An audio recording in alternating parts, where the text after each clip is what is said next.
Hello, everybody, and welcome to ABL Down on the Farm, Episode 6, a podcast dedicated to all things prospecting, but particularly to prospects in the ABL, a 30-team dynasty league with 20 minor league spots for each team for a glorious 600 prospects. And while we normally have guests on the show from the ABL, and there are plenty of them and good owners to have on the show, tonight we have a special guest, my friend Dylan from one of my other dynasty leagues. Which is a 16-team dynasty league with 30 minor league prospects for each team for 480 prospects. And Dylan is going to be the inaugural guest to engage in the Battle of the Farms, pitting two of the ABL rosters against each other and grading them and hopefully having a little bit of fun making fun of them and the like. And we'll also talk about Dylan's prospecting hijinks and his likes and dislikes and such. So without further ado, I'll bring Dylan in and welcome him to the show. Hi, Dylan. How are you? Good, Steve. Thank you for having me on. I appreciate it. Feels like such a glorious day here that I'm the first one that's not in the league that's here to present and kind of go through prospecting and my pursuit of what has been dynasty over the past, I think, 2 years now I've been involved, 3 years. So Okay. I'm very new to this subject, or All right, that's relatively, all right. So I should we'll say. talk about that. We'll talk about that. I mean, you have like a high, bar to me because you're like the first guest outside of ABL, and Yeah. you're the first guest to have like a, Battle of the Farms. So that's a segment I hope to do with other owners, both in ABL and other leagues, to bring them in. I think it's good-natured fun and always interesting to get the perspective of somebody else who's outside your league, and it's kind of an objective outside observer. And Exactly. I'm sure I'll get a lot of crap from the owners in the league about no matter what you decide to do. So you're relatively new to Dynasty. Tell me about how you got in it and kind of what drew you to do Dynasty as opposed to whatever other fantasy baseball you were doing before that. So, in regards to fantasy baseball as a whole, I've been playing for about, let's call it 17 years now. So, out of that, only 2 years really dynasty. I've been playing just redraft with a really small group of guys in a 10-team league since I was 12 years old, really. Your So home league. very early on in the ESPN home league, the classic, right? Yeah.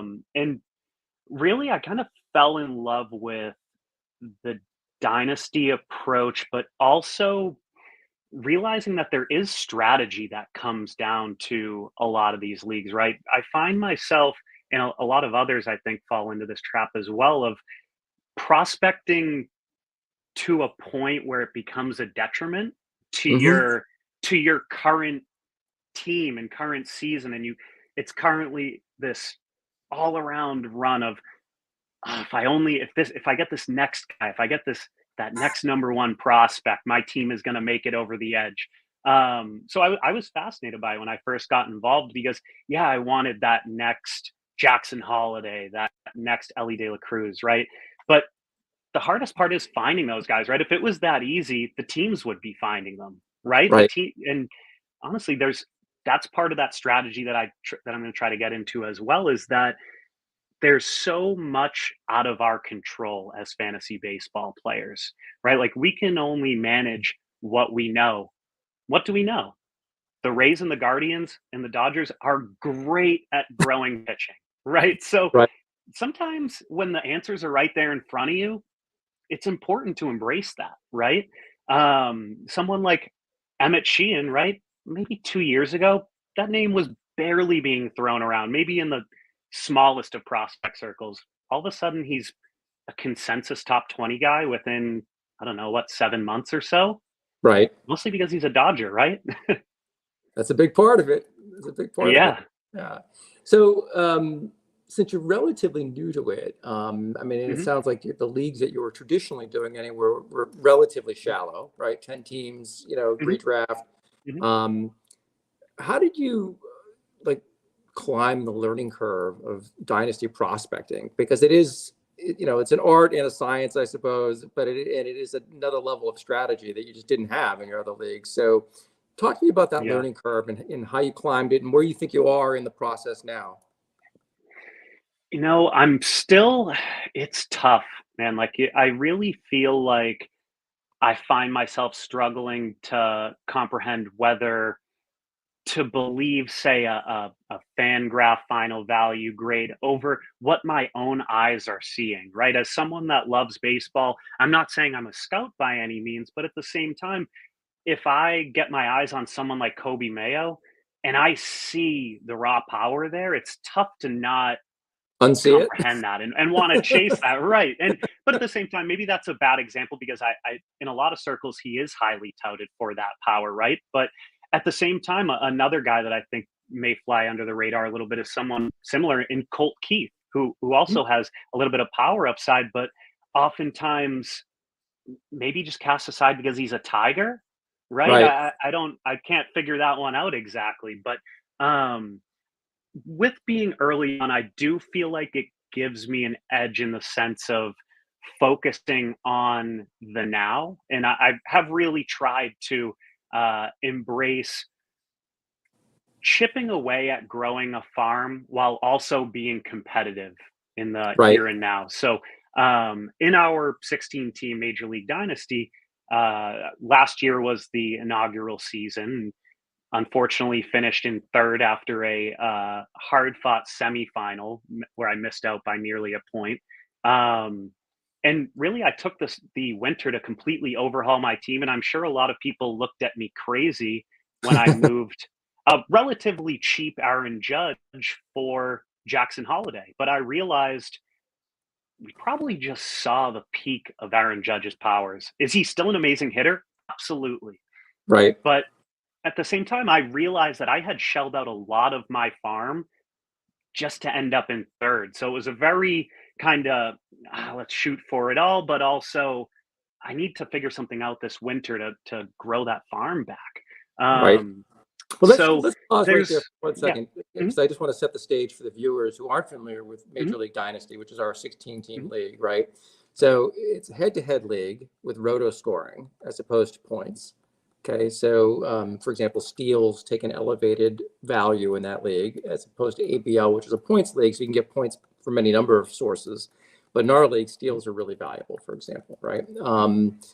And we have a $500 salary cap. And so in that inaugural draft that you're describing, do you remember how much you paid for Aaron Judge? a cool $53. All right, and that was relatively cheap, as you said, right? There were players Yeah, going for absolutely. something, right? I mean, I think Juan Soto Hmm. went for 96 or something in that area, Hmm. and definitely some pitchers went very high. Hmm. So you have a lot of room with a $500 salary cap, but it was actually pretty easy to come up against that pretty quickly in that first year, Right. right? And Hmm. so dealing somebody like Judge for a guy like Jackson Holiday might sound a little crazy to some people, but when you take into account the Hmm. $53 salary versus Jackson Holiday's $1, right? I mean, Right. that's a big Hmm. difference. And, you can essentially own Jackson Holiday for his entire career, right? He gets promoted and he's yours Right. forever. Like, Exactly. so there's tremendous value in the prospects, which is a little bit different perspective than we have in ABL because we have salary caps of 260, right? And we also have contract limits, which the maximum you can sign somebody to is 5 years. And we Hmm. have $2 increments in ABL every year in our league. It's unlimited contract length. There are no lengths, but it's $3 in Hmm. inflation every season, right? But with a $500 Hmm. salary cap, Right. that ain't that bad, right? So I just wanted to Right. set the stage. Sorry to interrupt your train of Hmm. thought. No, no worries at all. And you're right. And the fact that there's no contract limits really this makes the sky the limit for a player like even a lot of people were quick to anoint someone like Bryce Miller to be the next even Jacob DeGrom type, like where he had a couple amazing starts, was looking outstanding in the minors, and here we are a little over a month later, and he's had three absolute blow up starts, and all of a sudden everyone's quick to want to send him down. So it's wild in that sense. But the person that has Bryce Miller for $1 is, I'm sure they're preying on that glow up again, right? So Yeah, we'll have to wait and see. But I'm sure the Jackson Holiday owner is now thinking that as well because I unfortunately moved him at the beginning yeah, of the season as well. So probably to compete now.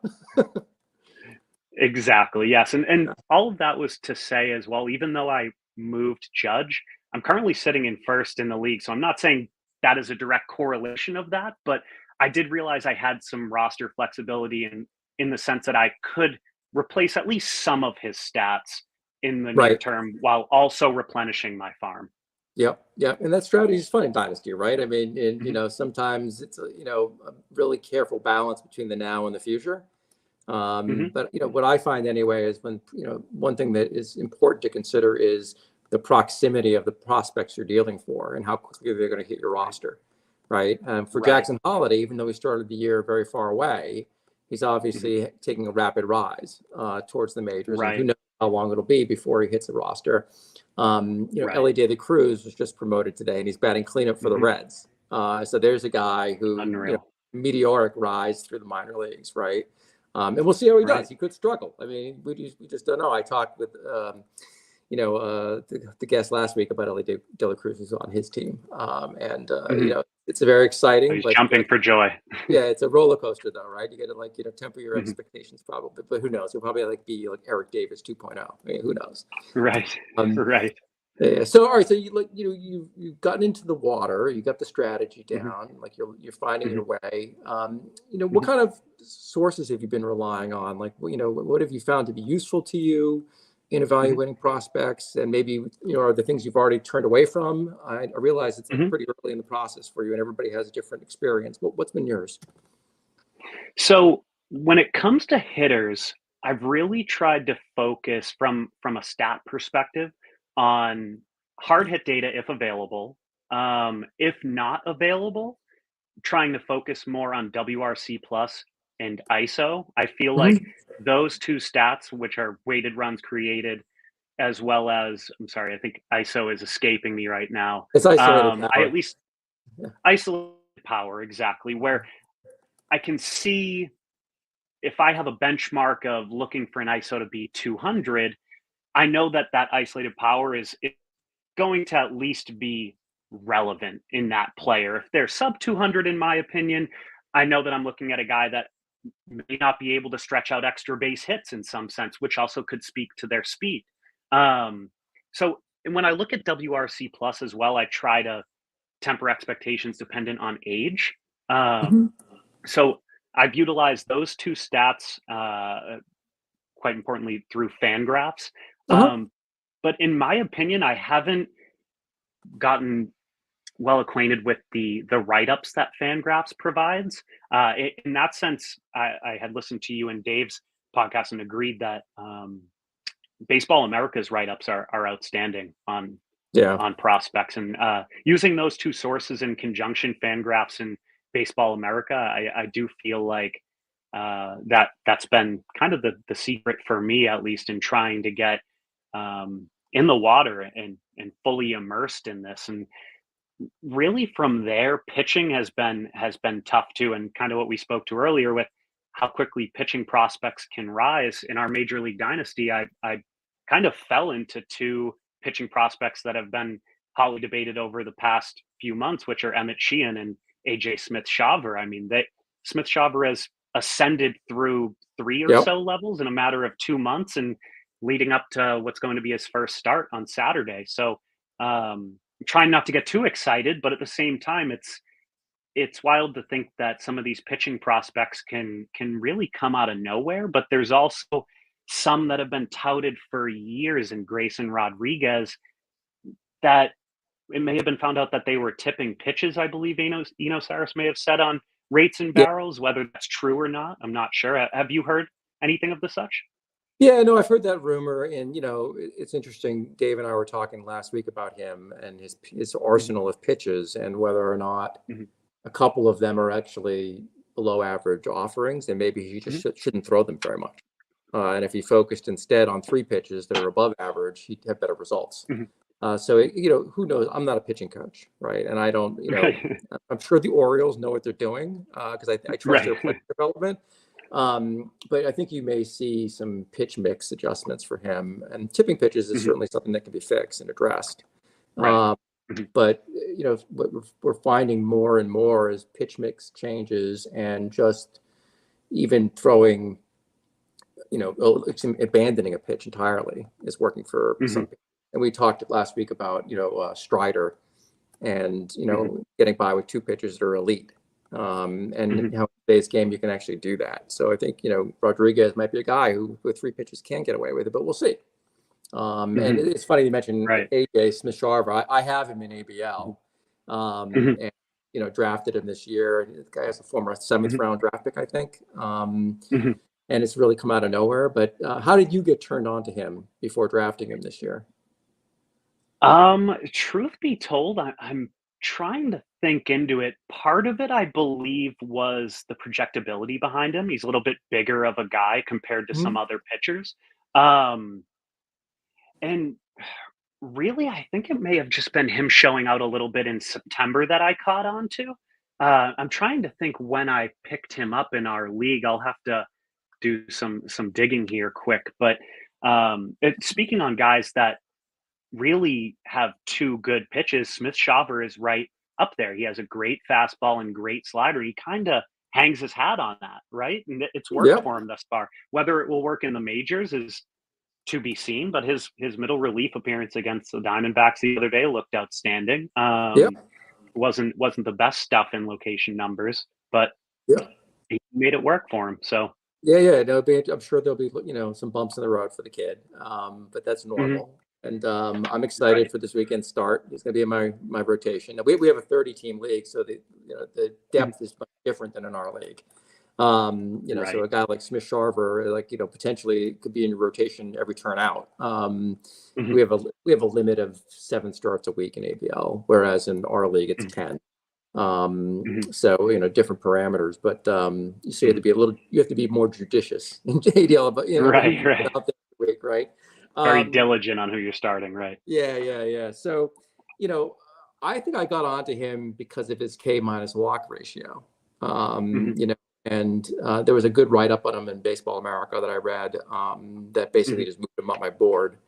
But mhm. I didn't have him bulleted like as a guy. I mean, the guy who was Right. really on top of my board in ABL, and I got sniped on him, was Noah Mhm. Schultz, who just like had a Oh. great um, Mhm, outing in his debut. But I do have him in our mhm. league. But Nice. that was a guy I had him rated way over consensus. Right. And AJ just kind of like was on my board, and he was the best guy available, Mhm. and I just took him. So it's and it sounds Right. like you might have got him off the wire. Yeah, and I did actually luck into him off the wire. And truthfully, I think that was part of what I was going to get into as well. Sometimes you realize with your farm, if you're capable of picking up minors on waivers, I'm not sure if you're able to in your ABL league Yeah, there, but we I are. had realized as a team that was looking to compete now, that had previously sold their farm off to compete now, and am still looking to this year. I had a few players that were largely very far away from the majors. I'm talking William Bergola, a lot of international signees from last year that I Mhm. realized I could use these 3 spots. I had a few international signees from last year that and I just dropped them outright, and AJ Smith-Shawver was one of the pickups that I had because of that. So, you can see where that I mean, I hope pays dividends right away. At least he's in the majors, so that Right, right. the thought process was right there. So, but that was just me kind of learning in real time. Like, I don't know if I have the time, even though 30 minor spots is a good amount of space on a farm. I don't know if I want to take the time to grow this player for the next 3 or 4 years on my Yeah, farm. no. So, um, I decided to drop him really. Yeah, So, yeah, yeah. Do you remember who you dropped? Bergola was one? I think Bergola was one of the 3. It escapes me who the other 2 were, but It I doesn't know matter. they were also international signees that were also 18 or so. I'll have to think a little further on it, but yeah, they were definitely a little ways out for sure. Yeah, yeah, yeah. So, I'm for better or worse in love with international players.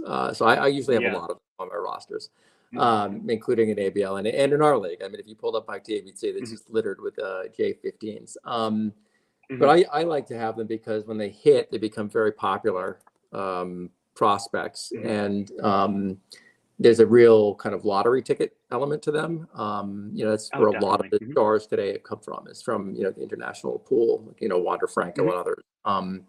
Hmm. And, you can use them as trade leverage, because I Hmm. agree with you that they're very far away. Hmm. So you have to be careful about falling too much in love with them and see if you can monetize Right. them, which is Hmm. what I've tried to do. There are some of them I won't trade because I do fall in love with them. That's just Right. the way, you know. But Right. But in the eh, same breath, Steve, I feel yeah, like some of those younger guys can also make it to the majors very quick, yes, as we've seen yeah, with some of these guys, right? So I think it was for me, Bergola, I just felt like his frame and size and where he was starting out just seemed too far, right? But there are some guys that fly through systems. We've seen that with Jackson Churio this past year, yep, yep, for sure. right? And I agree with you. And it's interesting. You can like think about a 19-year-old player and think they're years away Hmm. from the majors, or an 18-year-old. But Yuri Perez, he's Hmm. pitching. Like, he's up. Right. Yeah. He just He's turned out 20. there, right? And when Yeah. I picked up Yuri, I have had him in all my dynasty leagues. I finally traded him in one of them. Um, I picked him up when he was 17, and now he's in the majors. So you just never know. Yep, you froze. Yeah. So you froze there for a second, but I was just saying, like, you just never know how quickly they're actually going to reach the majors. Um, so that's good. Are there any like sources you've kind of like turned away from as you've been going through this learning process? And, It's hard to stay off Twitter, in the sense that it's very easy to fall in the trap of seeing some of the pundits and their posts, and very similar to how we look at batting average, right? Where it's teams, even minor league teams, are very quick to tweet when a player is having a hot couple weeks and they're batting 400 and they've got a couple home runs, right? I try not to let myself get too distracted by those areas, Mhm. and seeing kind of, and to an extent, Ellie has fallen into that, but Ellie also has the skills to back it up. So you can see where it's not perfect when considering some of the dynasty pundits tweets, right? But Yeah. at the same time, it's important to know who may be able to be used as a trade chip. If their name has been floating around social Yep. networks a good amount, you may understand that you could get a solid piece for them. I think someone that fell into that area towards the end of last season was Jackson Merrill, who I think I'm going to speak on a little bit later in our crushes and fades, but he was being spoken about everywhere as if he was the next coming of Nomar Garcia Parra, and he really hasn't done much this year so far, right? Yep. But his Very good. his hat was being hung on the hit tool. Outside of that, what was he bringing to the table? And yeah, they gave him the spring training nod, so that may have helped him a bit. But hit I hear tool's you. tough to hang your hat on alone, right? Yeah, yeah, no, that's true. That's true. And Yeah. you're right that the Twitter buzz can be a good, barometer of trade value. Can also be a Mhm. barometer of when you maybe should pick up a player. Maybe you've been Right. following Mhm. somebody, and all of a sudden you start seeing tweets about him. You're like, well, crap. Now everybody's going to be on this guy, so I better get in there and get the Right. guy. Right. So Right. I definitely use that as kind of directional guidance Mhm. on players. Mhm. And also to be able to seize on when a player may be getting overvalued, as you're suggesting, when it may be time to trade Mhm. a player I have. Their value is getting pumped up. Now maybe I can get rid of them. Mhm. Particularly players, as you said, who maybe don't have a tool that's going to carry them at the major league level, right? Maybe Mhm. it gets them by at AA, but like, are they really going to be able to show their stuff in the majors and be valuable as a fantasy asset, which is another factor, Right. in the scoring Mhm. format that you have. Our format in our league is OPS driven. There's no batting Mhm. average, right? Mhm. And in ABL, it's similar in the extent that it's a head-to-head league. So you don't care where your points come Mhm. from, right? So batting average again is kind of irrelevant. Are they Mhm. walking? Are they getting doubles, triples, and home runs, right? Mhm. So players can have wildly different values in our leagues than a traditional 5x5 league, Mhm. where there are players who hit, we call it empty batting average, right? They hit Right. 300 but don't do much else. It's not really helpful. Right. Um, Right. one Right. thing, The Jose Iglesias type. yeah, yeah, yeah, yeah. Before we move to the Battle of the Farms, which I'm very excited to Mhm. do, um, I wanted to touch on one thing you've said a couple of times and get your thoughts on it, which Mhm. is talking about a player's size and frame and age. Mhm. Mhm. And maybe you can flesh that out a little bit more and how you think about those things, because those are factors that I consider quite a bit in Mhm. evaluating prospects, but I'm interested in hearing your perspective. Yeah, I mean, really, when I think of a player's age and compare that against their level, I'm really trying to look at how they adjust in their time at that level, considering their age as well. And someone that I would also that I just spoke on, Kobe Mayo, is a perfect example of that. He was 21 at Double A last year, had an okay showing, or sorry, he was 20 at Double A last year. My apologies. He's now 21 at Double A, and has clearly something's clicked a little bit for him. You can tell he's doing much better, and something like that to me shows genuine growth in the player and is important to see, right? And there's Right. some players that I feel like as they've moved along haven't shown that same growth. And to pick on maybe one guy that I think maybe a darling of some fantasy prospectors is that Noel V. Marte really has, in my opinion, hasn't shown me much of what people want him to be. People really want him to be the next 40 home run, 10 stolen base guy. I question whether he could even hit that many home runs, truthfully. And he hasn't shown an ISO over 200 in any level he's played yet. So Yeah. until I see him, I mean, he's still young, don't get me wrong. Until I see him adjust at one of these levels, though, he's just going to keep getting moved along per his age and not really have it click for him. So Right.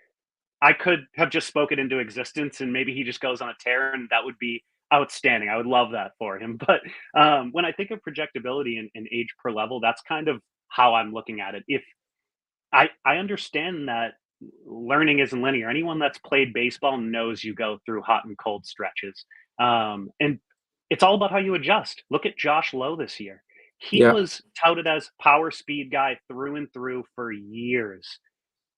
Guy has a cup of coffee or maybe 150 or so at bats, and they weren't great, and everyone wrote him off this winter. Now look at the guy. I mean, trust me, he still has some holes in his swing, but he's learning, right? It's a Yeah. process. So Yeah. No, that's a guy that I've prospecting. always loved. And Yeah, sorry, go ahead. no, I hear you. It's definitely not linear. I mean, Mhm. Kellenic is another example. Right. Josh Lowe's an interesting guy because he's still got a heavy platoon, split. Hmm. And we'll see if he can iron that out, which will make him a more Hmm. complete player. So in our league, which is daily format, and that's also the true for ABL, a guy like Josh Lowe Hmm. has some value there. If you're in a weekly format, it can be a little harder to play him because if he's got a string of lefties Right. coming, Hmm. maybe he's not getting in the lineup. Hmm. Marte is an interesting guy, just to touch base on him for a little bit, because he Hmm. was so heavily touted, going into draft season in his class year. He was already owned by somebody, and they usually paid a high draft pick to get him, right? Hmm. So Marte is not a guy that, like, unless you're willing to buy low on him, he's Hmm. not somebody you're going to chase. You're not going to, like, Right. give up a lot of value for him precisely because he has not come as advertised, right? Right. Hmm. But maybe there's a buy low chance there if you see something and you think you can Hmm. get away with paying less. I think the difficulty in dynasty leagues is that the guy who paid the high draft pick for him is going to be really Hmm. reluctant to sell low on him, right? Because now Right. they're invested, Exactly. right? Hmm. Particularly for a guy who was supposed to be all that. Hmm. So while those players are kind of interesting to see in retrospect, I find them kind of irrelevant in the sense that, like, I can't trade for them, and I can't, and maybe I don't want to, right? Because they're basically off Right. my radar screen, right?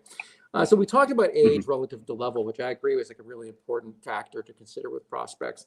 What about the Hmm. size of a player? You talked a couple of times about, like, their frame and their size. Like, how do Hmm. you think about those issues? I mean, in regards to power, frame is very important. Like a guy like Jared Cerna on the Yankees, who I think he's coming in maybe rounding up to 5'6", who has what seems like a great hit tool. It's tough to see a guy like that growing into power, right? It's very easy to point to someone like Jose Altuve, who is the outlier in Yeah. that sense, right? So when you look at Jose Altuve, you think, well, he had the power. Why can't Jared Serna do it?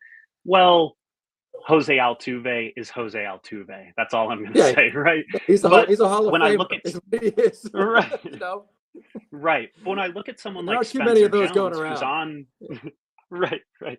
When I look at Spencer Jones, who's on one of the teams we're going to discuss, I see a guy that is the polar opposite, right? And they're already comparing him to Judge because of the height, right? But a guy of that stature that's bringing power and speed to the table, although, yeah, maybe the injury concerns tend to trickle into your brain when you're talking about a player of Mhm. that size, but the size and the speed are there for a guy like that. And really, for me, the sky's the limit on a player of that size. Um, it's really just seeing him put it together. So, yeah, I mean, I definitely think about it. It's just tough to. It's tough to fully write a guy off. I mean, I'm someone that did buy into Jared Serna and picked him up off the waivers just in the off chance that everything does click for him. But Right. it's tough to foresee that. So Yeah, yeah. no, I definitely think about frame and hitters, their height and their weight in the same kind of Hmm. sense. You could read the scouting reports about their build too. Hmm. And some players are able to, through their mechanics, leverage, their lack of size better than others. But Hmm. Altuve is definitely an outlier. Nobody can figure that out. Yeah. He's an alien basically. Um, Right. and I also think Sorry to about it. interrupt you quick. Speaking Yeah. on the projectability of a certain player, even we had a trade between you and I in our Major League Dynasty of me sending you Ahmed Rosario and you sending me Mason Hour, who Mason Hour with the Rays is arguably touted as one of the most athletic players in all of the minors. His Yep. season hasn't his 2023 hasn't gone all that well for him, but I'm willing to take the chance in that sense because I needed some roster flexibility. And I was like, look, maybe one of the most athletic guys in the minors figures it out, Yep. right? No, So, it's a good bet in on that athletic sense, and athletic skills. Yeah, and I was going to have hmm our co-owner, Tyler, on tonight too, because hmm Tyler and I are not only in this league with you, but Tyler and I are in another dynasty league, and in that league, hmm I traded him Mason Hour this past week. oh, So interesting. I had dealt Mount Hour to both of you, and I was hoping to talk about him in that sense. Hmm. But he's certainly a guy that I picked up off the wire in both of those leagues, Hmm. and. Now, what is your perspective on Our and why were you looking to move him? Yeah, so look, Hour's an interesting guy. I agree. He's very athletic. Hmm. He's a little bit older for his age level that I Hmm. would prefer. Not like Hmm. it's not a negative. It's just when I look at his age relative to his level, I'm like, all right, he's kind of like he's where he should be, but he's not young for his level. I Hmm. prefer to have guys who are a little bit younger than they should be for their levels. Hmm. Um, and there's enough volatility in his outcomes that I'm willing to Hmm. take a chance trading for some more certainty. Hmm. The deal I did with Tyler was for Nick Castellanos. Okay. In a league where it's very hard to get major league hitters, and Hmm. I really needed outfield help. I traded two prospects for Nick in that league, but Auer was kind of Hmm. the key piece, as I recall. And in our Hmm. league, because we're a roto head-to-head, stolen bases are at a bit higher premium than they are in a league like ABL, where it's a points Hmm. league. Um, and so I was buying low in some sense on Ahmed. And Hmm. because, you know, we don't have batting average in that league, but have OPS, it's a little bit of a ding because Ahmed doesn't have Hmm. much power. But if he can start stealing some more bases and play a little bit better, I don't think he's as bad as he's been playing. At least his track Hmm. record suggests that's true. Yeah, Um, and he's definitely had some bad luck for sure. It yeah, feels no, like these yeah, past two that's months. right. Yeah, he's had some bad hit rates. Hmm. But look, that could be a trade I regret, and I just think that Hmm. our has a wide spectrum of outcomes. Some of it he could be an all-star, Hmm. and in other senses he could be Kevin Kiermaier, also, and which is a perfectly fine real life player. And in Hmm. fantasy, like it's all right, you Hmm. know. Um, Right. These also scare me a little bit with their platooning and all their shenanigans. I mean, they're a great baseball organization and they have a great eye for Hmm. talent. They don't always put the guy on the field. um, Yeah. I think there are a lot of Manny Right. Marco like odors that are pulling their hair out year after year. And he's not the Right. only one. As I'm sitting here with Jose Siri and kind of gloating of the platooning, right? I actually don't mind that the Rays play him in the right scenarios because the guy can hit Yeah. just only off certain pitching, right? Like, and they play Yeah. him in He's the like right Josh scenarios. Lowe. He's like Josh Lowe. And Yeah. if you have a daily league, that's fine. Mhm. You can definitely get away with that. So it's not that I Mhm. don't like Auer. I was just willing to Mhm. move him. Yeah. And I'm also willing to take some risks. I mean, he's definitely Mhm. a high ceiling guy. So Yeah. nothing bad to say about him. I was just willing to make the Yeah. move. And it's All right, well funny let's that like yeah, go ahead. one move can lead to another. And the only reason I was able or willing to move Rosario was because I had traded for Asturi Ruiz in a week prior, and basically was looking at it like I may have locked up steals with this one player alone. Ahmed is a bit not even usable to me currently. I had a Right. log jam at middle infield. I had players coming off the IL, so I looked at it like maybe I can get an upside guy in Mason Hour. Maybe it works out. Maybe it doesn't. Maybe I drop Right. him in a year. Who knows? Yeah. Right? Yeah. No, I hear you. Totally hear you. And Mhm. that's the kind of dynasty strategy that you engage in, and you make these win now, win for the future. Sometimes both at the same time kind of moves. Mhm. In some ways, you did a two-step trade, right? Right. Mhm. You brought in now the future and in the present. So let's Yep. let's delve into my much anticipated battle of the farms. Now, normally I would have you share your screen now so we get the rosters up. But we've had a little bit of video feed problems, so I think Yeah. we Let's might see. try this. We can try it and see how it works. Let's And if we get the video feed, we'll just have you see. stop sharing the screen, okay? Okay. Let's see. And now there are the two teams. So there's Mhm. Team A on the left and Team B on the right. And so the guys in my ABL league know whose rosters these are, and Mhm. hopefully they get a kick out of this. Um, Yeah. and just to set the stage for people watching, again, Mhm. ABL is a 30-team league, so the minor leagues have 600 prospects total, 20 per team. Although Team B is short one player at the moment, you can see there. So Mhm. the rosters tend to be a little bit thinner than in our league because there are just 120 more prospects owned. Mhm. And you've had a chance to look at these two teams. I sent Mhm. these to you about a week ago, and I'm wondering kind of what your thoughts are generally about them, and then we'll get to your kind of evaluations about the two of them, which one you like more, which one you like less, and anything other else Mhm. observations you have. I'd be interested in hearing. Yeah. So when I look at both of these two teams, the one thing about Team A that sticks out to me, this is like the all 2022 team, right? We got Connor Norby, who absolutely blew up last year. I mean, he just went on an absolute tear. And I think you could say that for a handful of guys on this roster. Norby, Manzardo, Auer had a great season, Tiedemann. And there's a few guys here that also had, I mean, didn't have that level of blow up season, but also had decent years. I mean, Sheehan had a solid year. Um, Alex Ramirez raised his stock a little bit. He had Buck Showalter talking a little bit about him in spring training, right? Um, it, this team to me has a ton of toolsy potential in regards to fantasy. When I look at the players of Team A, I see a lot of power speed mix with Jackson Merrill mixed in. Yeah, As there's a we said boy. earlier, right? And yeah, and honestly, a lot of I love this Team A, and that's not to take away from Team B either.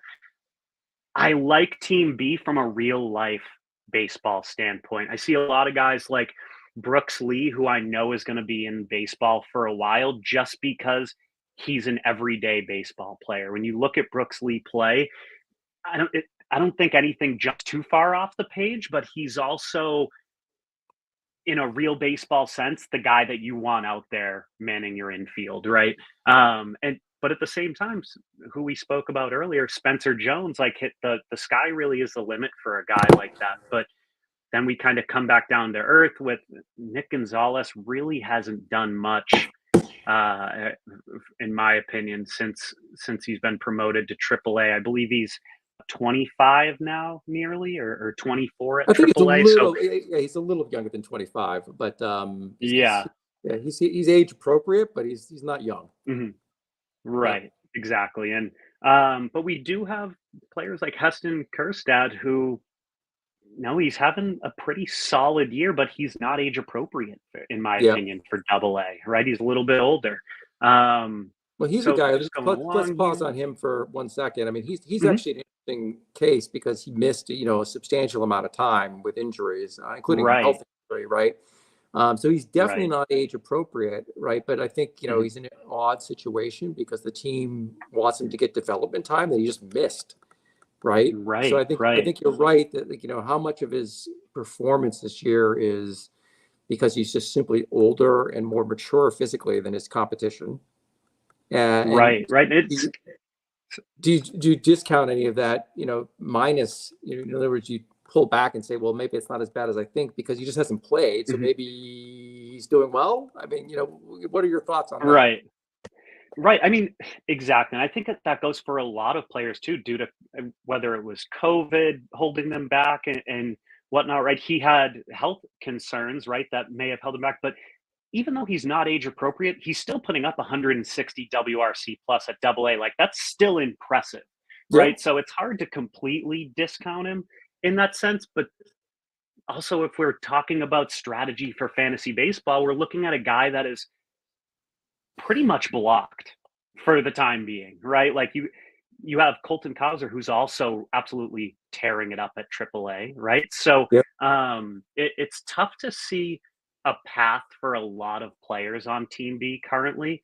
I mean, David Hamilton, another guy that he's been producing this year, but he's also 25 at AAA, right? And the WRC plus isn't speaking too well to it, but he's had some solid numbers and he's Yep. been in the Sox system for a while. But when I look at that, a guy that's been in the system that long that they haven't really given much of a chance to, it concerns me a little bit. And you're a Red Sox, Um, I right? am a Red Sox fan, Red Right. Sox lifer. Yes. Yeah, yeah. So, all right. So that's um, near and dear to your heart, his inability to yeah, crack the major leagues, right? right, right. And I try not to tread too much on previous trades, but kind of what I had spoken to earlier about having traded Jackson Holiday, I may have let my homer side of me get the best of me in moving Jackson Holiday for Marcelo Meyer just because I wanted Meyer on my roster. Obviously, this was before the season started, and Jackson Right. Holiday decided to rip the cover off the ball. I assumed Mayer would have been up sooner. Now it Right. might look like reverse. Right. You don't know. I mean, um, I have Mayer in a couple leagues, and I mhm, like his profile a lot. But do I like right. Jackson Holiday's profile more? Sure. Yeah, but Yeah, but right. it's hard not to right now. He's on fire. Um, Right, right. Sometimes it's hard to deny getting a player on your hometown team I agree. who can deny that, right? But getting back to these two rosters here, I personally I think the upside goes to Team A. I see uh, more projectability in these players. I see more of a path for a lot of them, whether guys like Manzardo make it up anytime soon. It's to be decided. I would like to imagine that maybe he gets a cup of coffee along with a few of these guys, but um, it's a little bit tougher for me to reason with going with B. Yeah. What is your view on these? It's interesting. Like, so, at the beginning of the year, before the season Mhm, started, I created a prospect handbook for the ABL League. mhm, And I ranked every single organization within the league, so all 30 teams, and I ranked them mhm, based on scouting grades in Baseball America and in Baseball HQ. And I assign numerical values to different grades. mhm, I also rank them based on age relative to level, injury history, um, and a variety of other factors, including the risk, the likelihood of them achieving their ceiling or not, as mhm, graded by Baseball America and Baseball HQ. So it was an effort to really quantify down to numbers what every player was worth. And mhm, it was mostly for fun. But in the process, I ranked each of the systems. And this was done back in February, so before the season started, and even before drafts, well, right after our draft season, but before spring training. Um, and these rosters have changed a little bit. There's an enormous amount of trading in ABL. It's mhm, insane. But when I ranked these two teams, Team A was ranked,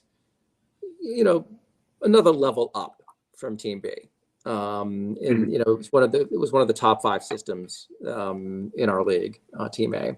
But Team B was in the top 10, and Team B has made a number of trades since then to acquire minor league players. And so I was interested to pit them against each other because I think Team B has moved up if I was to re-rank teams from where they had been. But, in my view, they're not quite at Team A's level. I mean, you made some interesting observations, which I think are consistent with the two owners. So the owner of Team B has played a lot of baseball in his life and gravitates, to guys who are good baseball players.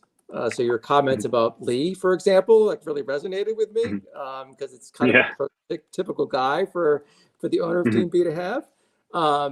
And there's certainly an effort to place a lot of value on proximity for Team B. So a guy like Hamilton, for example, who's playing really well and at a high level. But I also agree with you that there's kind of an element to Team B, which is players that are too old for their level, or maybe kind of at the outer edge of where you want them to be age-wise, which can be a tell, right? Because as you put out about Hamilton, why aren't the Red Sox promoting him? And is it really that surprising, like that Hamilton's dominating AAA after being there for a while and he's ready, but what does that mean? Right. And there are other guys, and there's Oscar Colas is another dude who actually was drafted this year in our league in ABL, who is a proximity darling. So he was very popular in draft season, but obviously struggled mightily. And there are real questions about his tools. And whether he's going to be a successful major league player or a guy who can really play every day. Maybe he will. Maybe he will, right? So I feel like, one of the things about Team B and evaluating them is that you can kind of identify the warts more easily. Whereas for Team A, they're still shiny. The prospects are a little, kind of like high upside prospects that you still like. Maybe the sheen hasn't come off them yet. Right. And so a guy like Mason Auer that we were talking about earlier, he's struggling this year. Right. He had a great year last year. Right. And the owner of Team A picked him up off the wire and, stashed him and wouldn't trade him this offseason, held on to him, was into him. And now he's kind of had a meh, season. Yeah. Is that indicative of the player he's going to be? I don't know. Like I said, I like his upside and he could bounce back. But is it also a case where the sheen hasn't come off that player yet? And maybe it will, right? Maybe he's like a Marte that we were talking about earlier, right? So, I don't think all the warts have been fully exposed on Team A. And I'm not saying they will be. They could all be superstars. But it is kind of interesting, your perspective on a prospect in a moment in time and how it colors your view of rosters. Adel Amador, for example, is a guy in Colorado who I actually picked up an ABL off the wire and traded him, and he's been traded a number of times since, and now he's on Team A. And he's having a nice season, okay? And he plays in cores, or he will play in cores, right? Assuming he's not traded. I don't know what kind of major league player he's going to be. He's the guy doesn't have a lot of power, but he's a prospect darling right now. People love his, hit tool, and he really hasn't shown any pop. And that's going to matter ultimately. There's a long list, in other words, of singles hitters who are shortstops who play good defense. And I don't he could be better than that. I don't know, but I haven't seen it yet. But he is shiny right now, I think, in the prospect community. Another guy like Yanquiel Fernandez, for example, who completely dominated last year, and is off to a really nice start this year. He's another guy who the sheen may not have come off, yet. He's, very limited defensively. Could end up as a first baseman, or a right fielder that gets substituted because he can't play defense. And I've read some real interesting criticisms of his pitch selection and his ability to hit upper level, pitching. And so we'll see with him. But I think right now he's kind of like a shiny prospect. So I on the whole, I like Team A better personally. I'm also a guy who, really likes power and speed in my prospect development. And basically all my rosters are littered with guys who are power speed dudes. But there's some volatility there in Team A and maybe some more certainty in Team B. So I thought it was kind of an interesting juxtaposition of two rosters. Yeah. And the other thing to consider about Team A is that it is, and you would have no reason to know this because you don't have access to the rosters, but Team A is owned by the back-to-back defending champion in the league, who is also one of the favorites to win the league this year. We've only had 2 seasons so far, so nobody else has won the league besides this guy. Yeah. He has one of the best minor league systems in the league too, so it's kind of terrifying. Yeah. So and the Team B is a guy who takes a lot of swings for the fences and is having a rebuilding year this year. He's kind of towards the bottom of the standings. But has built, a fairly nice farm system in our league. And I think, he should be commended for that. And, he's got some interesting high upside guys. They're kind of buy lows, like Roderick Arias, who's just about to start, another season for the Yankees, who was absolutely dreadful last year after being highly touted. So I think it'll be interesting to see how some of these players develop. In other words, there are some guys on his team that are out of, favor with prospect towns, like Jacob Berry is a guy who, was lauded before the draft and now has kind of fallen off. And there are other dudes on this list. Christian Hernandez is another guy who, was very highly touted and is kind of like, struggled. He's still very young and very toolsy. Right. Very projectable too. Yeah. And he's a guy I like a lot. But what is he? I don't know. While he does have some certainty in guys like Brooks Lee and, other dudes on this list, Robert Snelling is a guy I traded him who I really like, as a pitching prospect. I think there are some other guys who have come on like gangbusters on this roster and really change our perspective of it. So it's interesting. Yeah. It's interesting. So looking at these, I think, go ahead.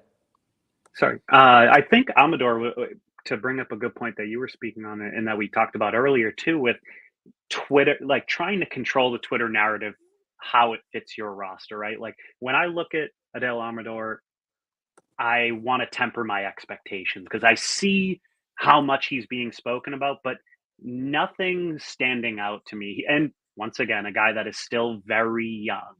Yep. But when I see that level of discussion around a player like that, my instinct really is to what can I get for him? What other piece, if I'm contending, is there a piece I could move him for to make my current roster better? Because and he could grow to be an outstanding player. He's still 20 years old at high A, right? But what he's doing right now it's not really moving the needle all that much for me. It's decent. It's an okay year. And he'll play in cores, but we're seeing firsthand the struggles Ezequiel Tovar is going through, who was very touted, right? Yep. So you can see the difference between getting up to the majors and not is huge, right? 100%. So, Look, Brendan Rodgers is another example of a guy who was highly touted. He's he played in cores and hasn't done much. And he's obviously been injury prone too, and he's gotten hurt, unfortunately for him. Although keep your eye on Tovar. He's like starting to turn it around at the plate. I think there's some stuff happening there where he's tapping into some power and speed. I think it'll be interesting to see what he does this next month. And I'm glad they've gave him an extended look because he deserves it like that, and I think a lot of players do. Truthfully, it's very easy for teams to kind of turn their back, right, and ship them back down and ship them back up, and I think there's a healthy balance with that, and I'm glad they've gave him that because he has turned it around a little bit. That first month was really rough for him. Absolutely. I agree with you. I mean, because prospect growth is not linear, and these kids deserve a chance to play and struggle and succeed or fail. It really does take a little bit of time to really evaluate one of these guys at the major league level. Let me ask you this: on these two rosters, for each one of them, is there a guy who's like not a consensus top prospect that you would want to target in a trade? A guy that is not a consensus top prospect that I would. Like, which guy on here, like you're saying, like, I kind of like think this guy's a diamond in the rough. Maybe I want to go get him. I want to give from Team A, Nathan Martorella, a shot here. He's had an okay season or a decent season, we'll call it. Mhm. He's young. He's 20, right, at high A. I don't think he's gonna bring much outside of the power, but that's okay. From a first Right. base prospect, I'm okay with that. So for a non-consensus top guy, I think Nathan Martorell would be the guy from Team A. Honestly, it's tough. They have a lot of top prospects on that team. They do. They do. From Team B, this is it would probably be Christian Hernandez. I think the luster on him that started a year or two ago has worn off a bit. I think there's still a lot of gas in that tank, and Yep. I really do think he can get to a spot where he's one of the better players in the league. Um, I think it's just going to take some time to put that together. So I wouldn't consider Hernandez a top prospect by any means, right? Are we on the same page there? Yeah. Okay. No, I So agree. yeah, Christian Hernandez would Yeah. probably be that guy for I me. think that's fair. I think that's fair. Yeah. It's a shame. In ABL, I drafted Christian Hernandez and moved up to Hmm. get him in the draft, and then I traded him in a deal that netted me Cedric Mullins. Hmm. And he's now been traded again to Team B. Hmm. It's interesting. I mean, just for the record, Team A is the Pittsburgh Pirates, owned by Duke, and Team B is the Texas Rangers, owned by Sam, who was actually they were both on the Oh, show earlier in the year. oh, So cool. yeah, so listen, that was great. Dylan, doing the first Hmm. Battle of the Farms, and as Hmm. I alluded to earlier, I hope to have ABL owners come on in the future and grade teams from our league for the Major League That would be Dynasty. awesome. Yeah, and we can go back and forth, maybe create a little friendly rivalry in terms of ranking each other. So Yeah. listen, I wanted to take your screen down, and Okay. I wanted to move on to one of my favorite segments of the show, which is crushes and fades. And so, Hmm. this is a chance to talk about, guys you really love. It doesn't have to be like a, super prospect. It could be somebody under the radar, and guys maybe you're Hmm. fading that you're below consensus on. Hmm. Cool. So I'll start with the fades here, and I've tried to throw a few hints out there along the way, and some of these guys I may have already aired out in full. I'll start out with a major league proximity guy that just recently got the call, Brian Wu, who I think a lot of prospectors would probably say they haven't heard of prior to this season. Just another guy that honestly blew up with an elite fastball, but with a slider that's starting to look a little like Flattish. too flat, we'll call it. And I think Eno had spoke to this on Rates and Barrels as well, that he didn't get one single whiff on it, and he got destroyed in his debut the other day. And it's unfortunate. I mean, a guy that has had a great season in the minors. Um, Unfortunately, I'm fading him for now. I think he just needs to really dial in probably the speed on that slider a little bit. Obviously, there's a million things that go into pitching development, right? And Yep. I'm glad they gave him a shot, and I hope that he goes back to the minors and is able to figure it out a little better, because as we've seen with a lot of these guys, sometimes they end up sticking as relievers due to that, unfortunately, Yep. right? And um, there was a previously very highly touted starter for the Mariners that has now found himself in that role, right? So Yeah. I think we all know who I'm referring to. So moving on, I had three By the other way, fades here, and yeah, Wu is on Team A that we just evaluated. I'm pretty sure. So oh yeah, exactly. Right. that's Yeah. okay. So I'm sure he wasn't thrilled with that outcome, but at the same time, it's someone that he probably fell into at the beginning of the season. I mean, a guy that came out of nowhere, it feels like. So there's just so many pitchers to pay attention to, right? Yep. In all of baseball, it's tough to keep track of them all. Yep. um, But the other fades. so I had my three other fades, two of which I've already spoken on. Noelvi Marte, who, as I stated, hasn't shown that he can hold an ISO over 200 in any level at this rate. Still under 22 years old, I believe. So he's got time and development, and obviously playing in Great American Ballpark can help, right? And Sure. that doesn't pass me that he'd be playing half of his games there at this point. So um, he, tempering my expectations there, but he's a fade for me right now at the cost. And you had spoken of that, is a lot of Yep. the people that have Marte on their team are not willing to sell low on him because they bought high. Yep. So it's a fade for me at the current price, at least. Another guy that's had a ton of steam dating back to probably last August is Evan Carter. Another guy that I think is being carried very heavily by his hit tool. He's got an ISO of 110 currently, and that's another guy that to me is just more of a better real life player, and he may stick in the majors for a while, and that's okay. But sometimes those guys fit that role, Yeah, right? yeah. So Um, let's pause on our Evan Carter for a second because this is really interesting to mhm, me. So, you know, Evan Carter's a guy that I picked up in every dynasty league I was in, and I've traded him in every league I'm in because of the mhm, hype. Um, mhm, and he's interesting also because the Rangers really reached for him in the second round of the mhm, draft, and they were criticized for doing that. And then he like lit up in his first year and like just took the league by storm and had a great season. And he's a guy who has a great approach in terms of his walk to strikeout ratio. mhm, Does have a very good hit tool. Um, but the question for him has always been whether he can reach his power and how much mhm, power is there to reach. Um, and I think you've highlighted a really key stat for him, which is ISO or lack thereof, mhm, right? And so mhm, generally speaking, 200 is the benchmark that you want for ISO to have a mhm, real power hitter, and you can kind of get by with like 180, 190 if you can do a lot of other things. mhm. But he's not even close to that. Um, Yeah. and as he gets to higher level pitching, how is it all going to translate?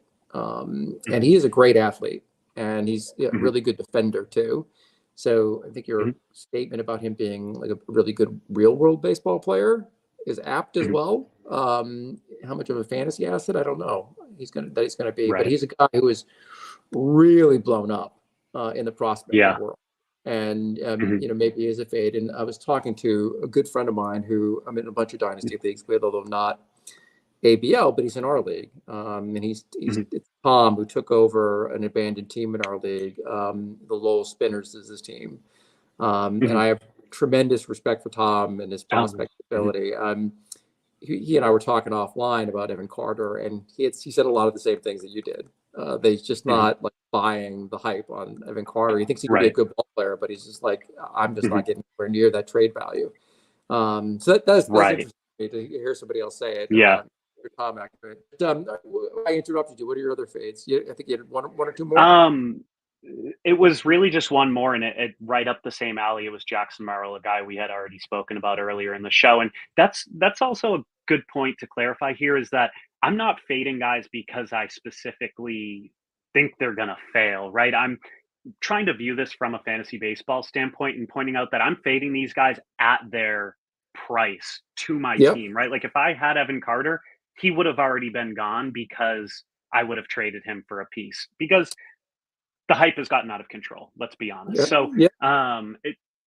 he could grow into that power. He's 20 years old, right? Like Yeah. there's a ton of ability still there, but where there's a will, there's a way. If I'm competing, I'm moving a player like that, Right. and same goes for some of these other guys too. So, Yep. Yep. And so what about your crushes? all right. So my crushes, three guys that I've hinted at throughout the show as well. Kobe Mayo, who, as we spoke to earlier, is had a bit of a rough showing at his first go of Double A, has really turned it around since, and is still age appropriate or young for the level. He's 21 at Double A, so I would consider that young. I think some people consider what 22 at Double A age appropriate. So Yeah. at a Yeah. 144 WRC plus, I think that's solid in my opinion, and he's shown that he can absolutely crush high fastballs. So that's a guy that I've tried to buy in on everywhere as a corner infield piece that can easily hit 30 home runs as a major leaguer. At least I hope.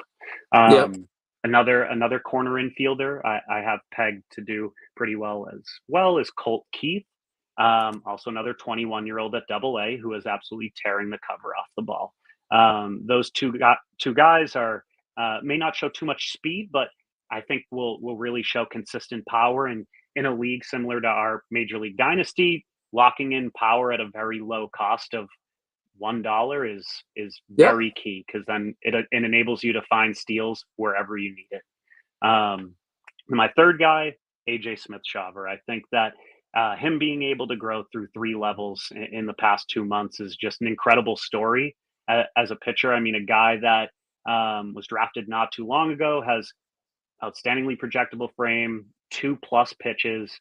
I think that even with those 2+ pitches, he can succeed in a starter role, and the sky's the limit if he's able to grow anything else there. So Yeah. we'll have to wait and see, really. But those were my three crushes. So, I like the crushes, particularly AJ, because yeah, I have to do him in ABL. But we'll both be watching him start on Saturday. It sounds like. yeah. Oh, absolutely.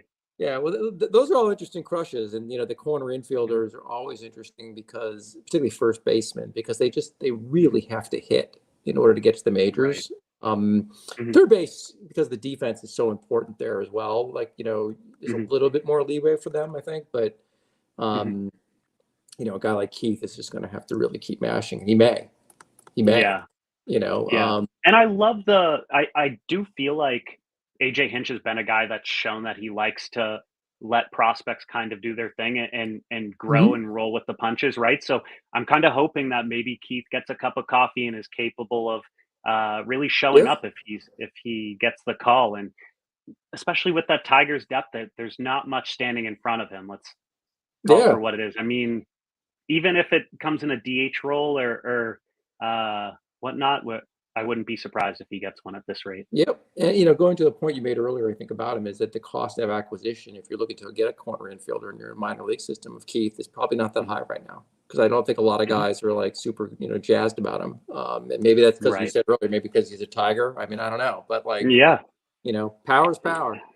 It Yeah. translates. I can't understand it either. When I look at his numbers, I think this guy's been ripping the cover off the ball for well over a year at this rate, and he doesn't get nearly as much luster as someone like Noel V. Marte, who's hit at nearly half of a clip of Yep. Colt Keith. And maybe it's the positioning, maybe it's the name value behind Marte and not Keith. I can't figure it out for the life of me, but I'm a big Colt Keith stan, even though I do Yeah. not have him in our league. Well, hope springs eternal, brother. Not for lack of effort. Yeah. I hear you. I hear you. Well, listen, Dylan, this has been great. I think we covered all our agenda items. Really fascinating Awesome. discussion. I really enjoyed it. And I really appreciate you taking the time out of your life to grade these two farm systems and share your thoughts on them. I hope the guys in the ABL found it interesting and entertaining. And we'll try to get your farm system graded maybe somewhere down the road and see what people think of it and pit you against somebody. I'll put my head down to the grindstone and try to figure out who to pit you up against. But I thank love you that. again for taking time out and sharing your thoughts on prospecting. And I hope you continue to enjoy the learning curve. And I guess year 3 you're in now for Dynasty. You seem Yeah, pretty well, year 3. seem Yep. well pretty quick. So you keep Yeah, up the I'm good diving work. right into it. Yeah, no, I appreciate it. So listen, everybody, thanks for watching, whether it's live or later on in your lives. And in the meantime, remember to ABP. Always be prospecting. Talk to you later. Awesome.